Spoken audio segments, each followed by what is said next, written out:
Om Sthapakaya cha dharmasya sarvadharmasvarupine avatara varishtaya Ramakrishnaya te namaha.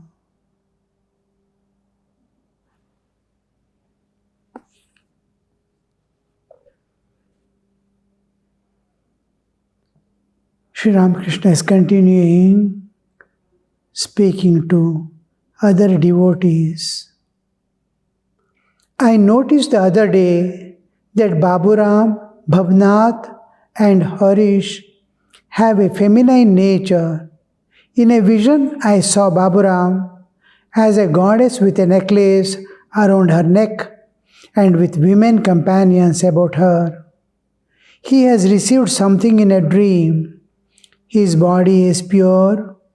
Only very little effort will awaken his spiritual consciousness.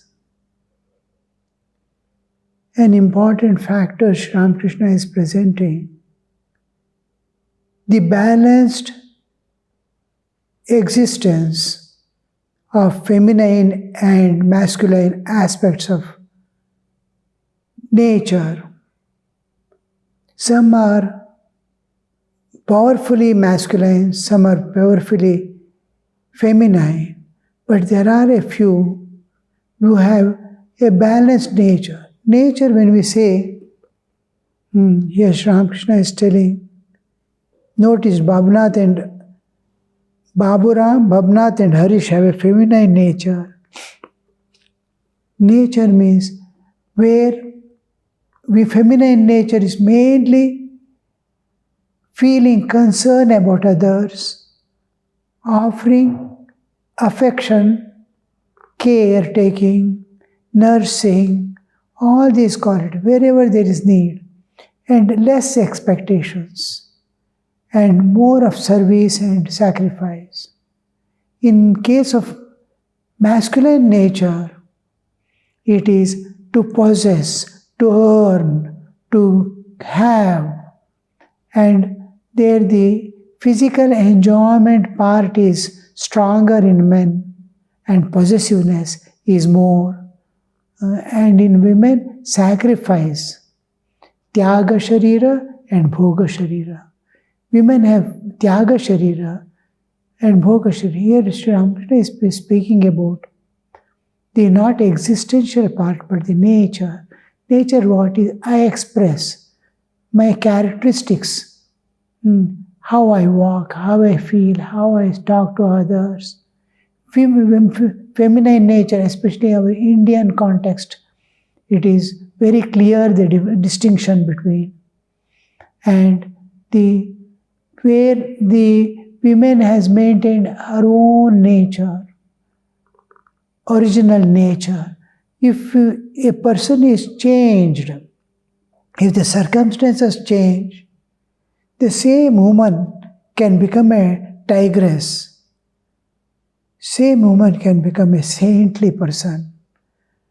Same man can be a saintly person or an animal, depending upon the atmosphere. Suppose a girl is there and she has been taken into the royal family where the kings have to fight and forces working, wars, this, that, fightings, judgment, all these are there. Slowly she acquires that nature, that a day emergency comes, I can take up the arms in my shoulder. That kind of nature, it is created by the external, but it is not her original nature. Her original nature is to be mother, express kindness, love, compassion, all these features. Now, these features of the pure human nature of love, sacrifice, compassion, kindness, affection, these are the predominant things. Now, in Babur and others, a few, Sri Ramakrishna is seeing this feminine nature, sober, not aggressive.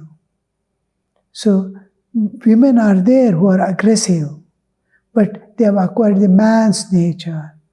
Woman has acquired man's nature. Here man has acquired the woman nature. So here when the purity is associated with it, purity, he's a pure.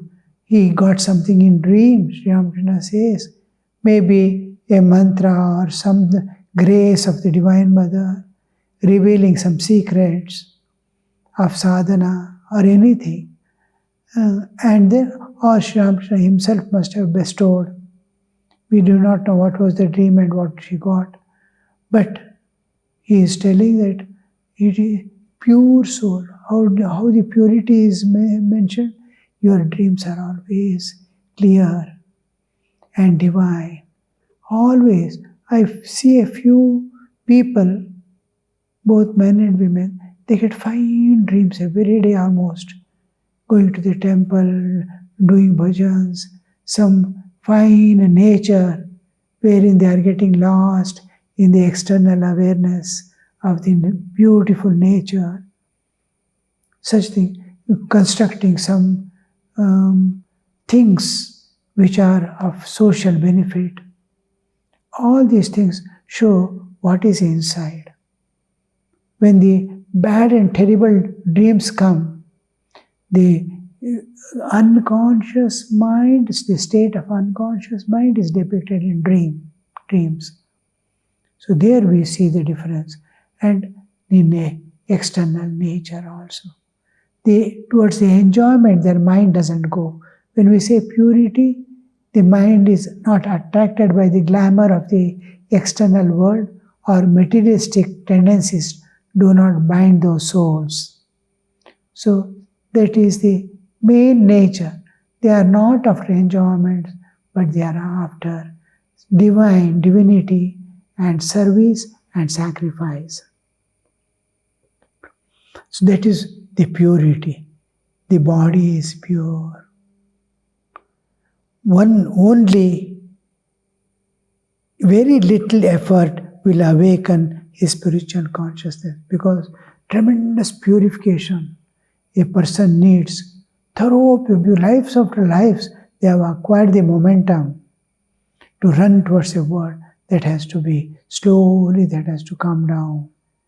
The momentum, speed of the vehicle has to come down slowly. Long before,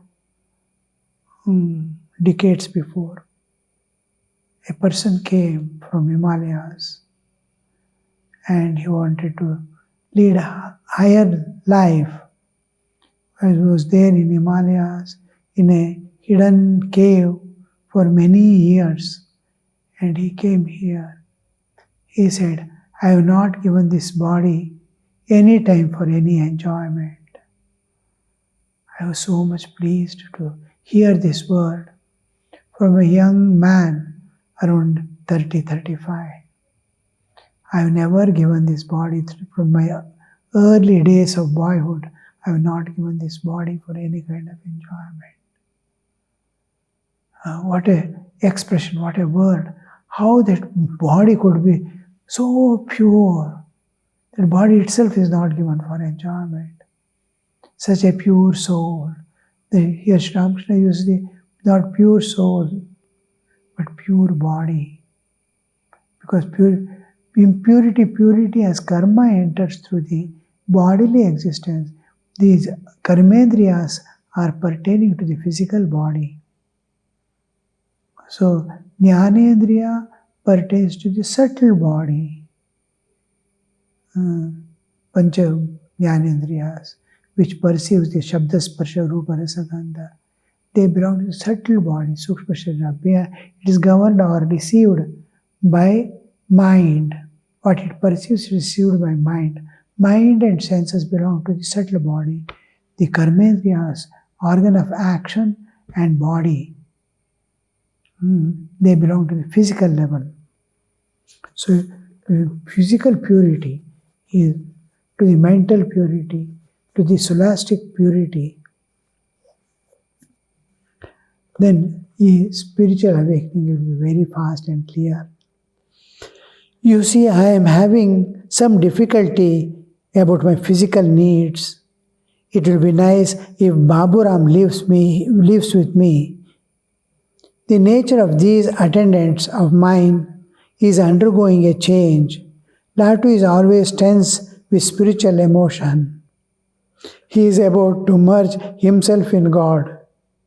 Rakal is getting into such spiritual moods that he cannot do anything even for himself. I have to get water for him. He is not of much service to me. These two, Rakal and the other Latu, both are there with Master. They are very young. Rakal is just to college days or so, towards the end of college days. Same, about 22 years. He is also, Latu also. Both are extremely youngsters. They have not even entered the jobs like that. So young. And they have come to Sri Ramakrishna to serve him, and Sri Ramakrishna has to take care of them. They are not in their control at all. One who is trying to merge in God. What a state of he may be experiencing. Now and then he is losing the external consciousness and again coming down and seeing whether Master has got anything. He sees Master's plate are already washed and kept. Like that. Rakal is also now and then becoming externally totally absent-minded because of the inner awareness. He is losing the external awareness. Spiritual mood, he cannot do anything even for himself. The spiritual moods, when they enter into higher levels of consciousness with spiritual moods, they cannot take care of themselves. They try to take the food to the mouth, they cannot put it inside. In such moods, you have to feed them. Sri Ramakrishna has to take, they came to serve and Ramakrishna has to serve them now. So it would be nice if Baburam stays here, because he has a feminine nature, concern and sacrifice is more. You see, among the youngsters, Baburam and Niranjan are rather exceptional. Niranjan also. When Holy Mother Sharda Devi wanted any help or anything,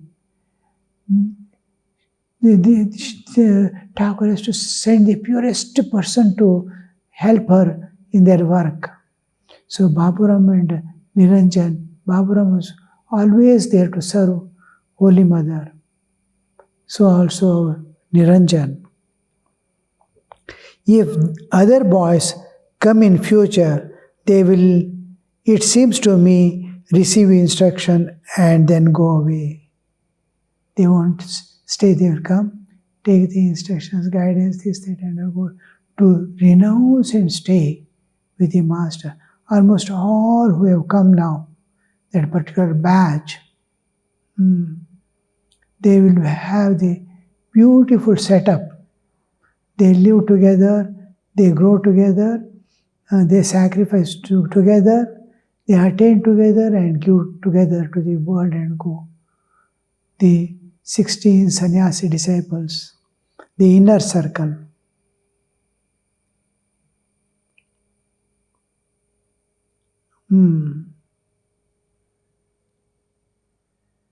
But I don't want Baburam to tear himself away from his family. It may make trouble at home, smiling. When I ask him, why don't you come? He says, why not make me come? Counter question. Question as answer. He looks at Rakal and weeps. He says, Rakal is very happy here. When we see people who have renounced, and their own brothers at home. Two brothers are there, suppose one renounces and other enters the family life. You can see the vast difference. The one who has entered into family life doesn't have any more freedom. It is surrender of all freedom. A day he cannot stay outside anymore for the rest of life. So the total bondage they enter into, and while the person who has renounced, his rest of the life is totally free.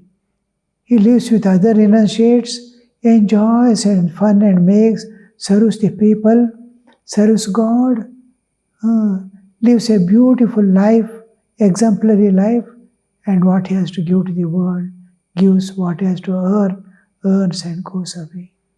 But life is spent at the feet of God with all others. They don't lack any joy or more joy without suffering. In world what they get? Joy.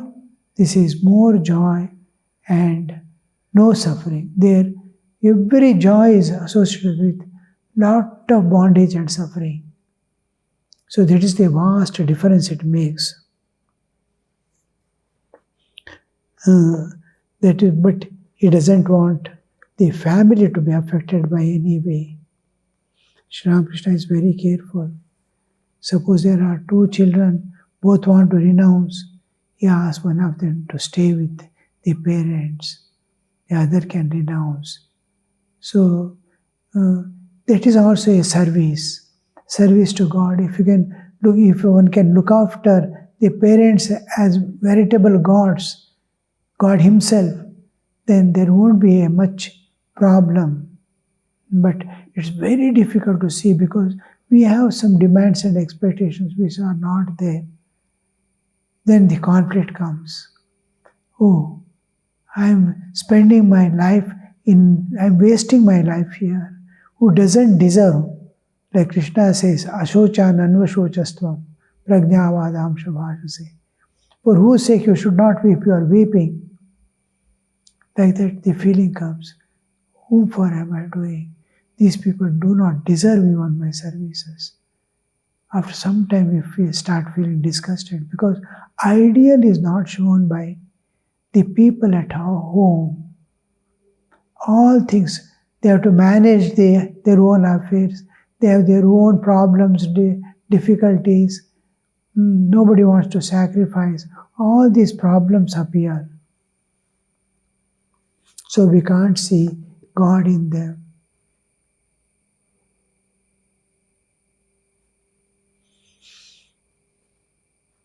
So he is telling to Rakal, weepingly he says, you are happy here, I am there at home.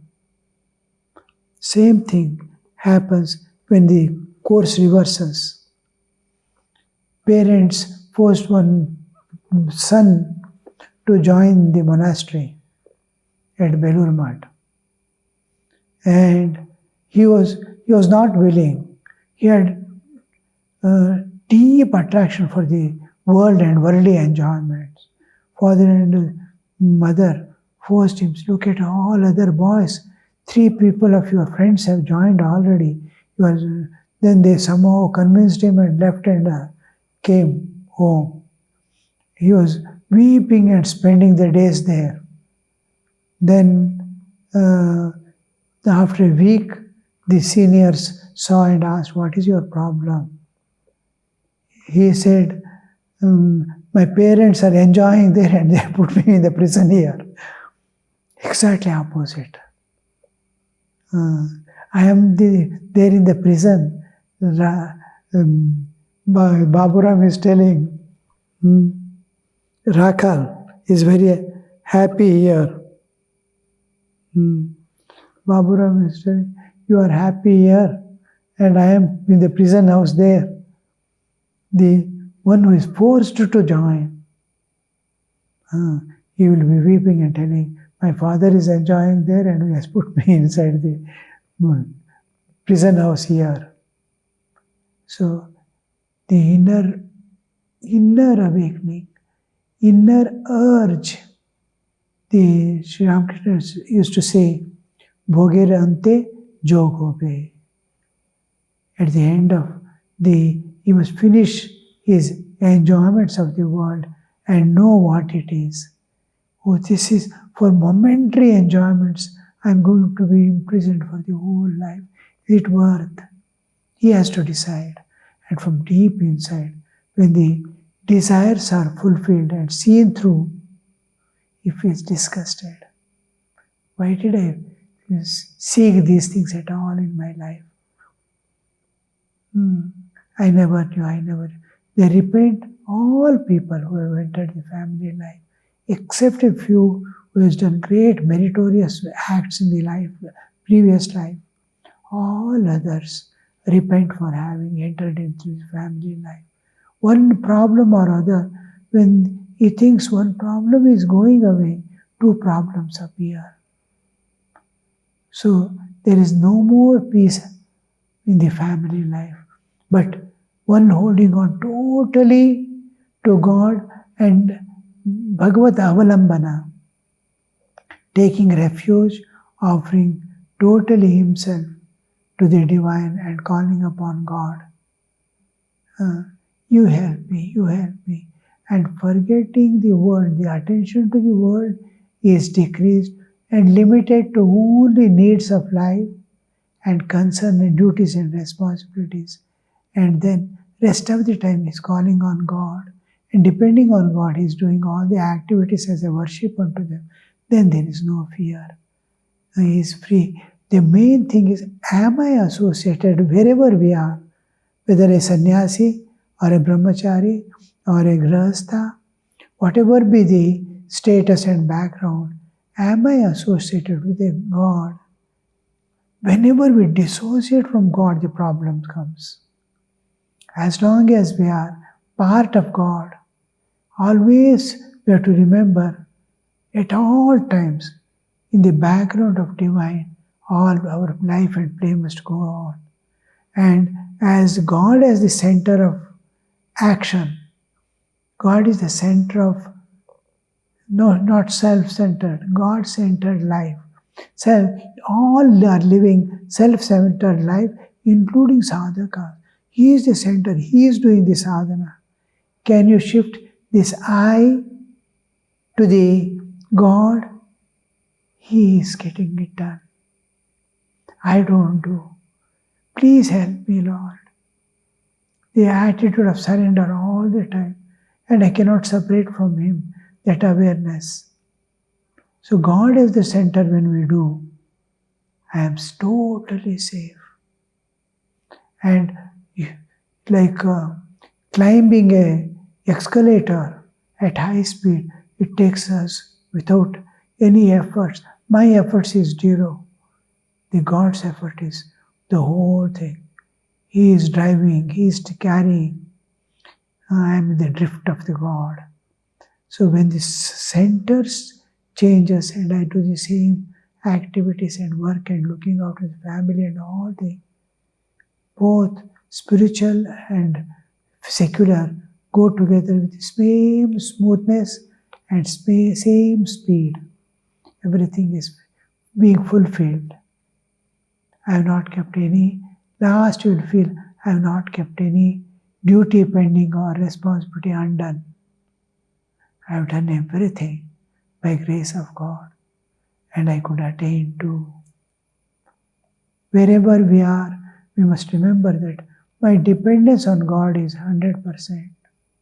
My seeking is total associated with the absolute sincerity and dedication. Then everything will go on smoothly.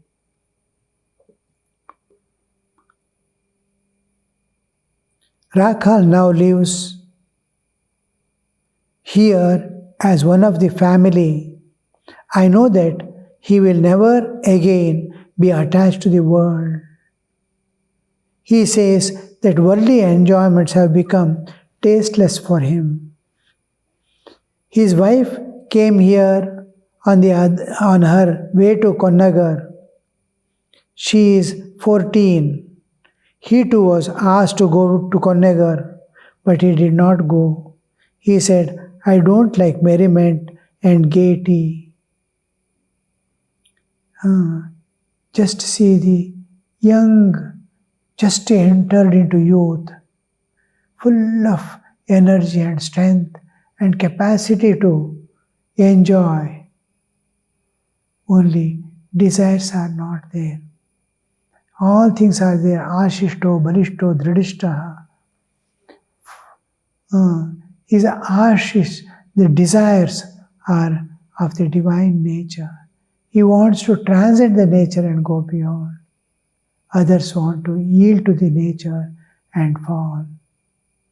Yield to desires.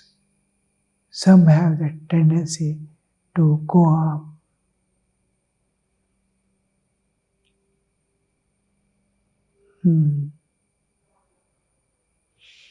What do you think of Niranjan? He's very handsome. Master, no, I'm not asking about his looks. He is guileless. See, external beauty is skin deep. Any person, most beautiful, just peel off their skin, you can't see anymore. It will be terrible. Just beauty is skin deep. When the face gets some diseases, you can see how suddenly the whole face, the smallpoxes and all that, you can't see the face anymore. Such a beautiful, fine face becomes most ugly. Even otherwise, as the age goes on, old hag, old man, how handsome, how beautiful were they, and how it collapsed. So everything is transient, everything is ephemeral. Why to worry? We are there here for a few days, we go away. Sri Ramakrishna said, I am not asking about his looks, how he looks like. He is guileless. One can easily realize God if one is free from guile. Spiritual instructions produce us quick results in guileless heart. Guileless means no art, as they are. Father says, tell him I am not here. He goes and tells.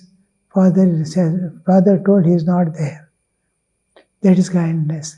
He cannot hide something. He cannot project himself something else than what he is.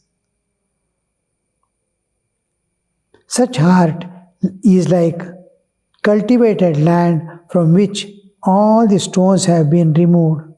No sooner the seed sown than it germinates, the fruits appear quickly. Om Shanti Shanti Shanti Harihi Om Tat Sat Shri Ramakrishna Arpanamastu.